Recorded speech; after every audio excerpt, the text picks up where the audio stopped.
Now, the economy and the environment continue to be key topics in central Minnesota. Central Lakes College hosted a forum Monday night addressing those topics.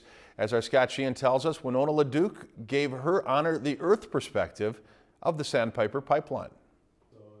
Economy and the environment in rural Minnesota took center stage Monday at Central Lakes College during a forum featuring Honor the Earth Executive Director Winona LaDuke. With growing economic and environmental concerns, the forum allowed an expert to answer the community's questions. She's an economist, so economic rural development is something that she knows about and has concrete ideas about how to make us more self-sufficient. I'm really interested in the question of where we're going to be 50 years from now or 20 years from now, where our water's going to come from, where our food's going to come from, how economically stable we're going to be as rural communities, what our quality of life is going to be like. And so I basically talk about those issues from an Anishinaabe construct. A major topic during the forum's Q&A session was concerns about the Sandpiper Pipeline and what kind of environmental and economical impacts it'll have on rural Minnesota. It started out to get more information. I went to the public hearing in Pine River for that purpose, and I wasn't very satisfied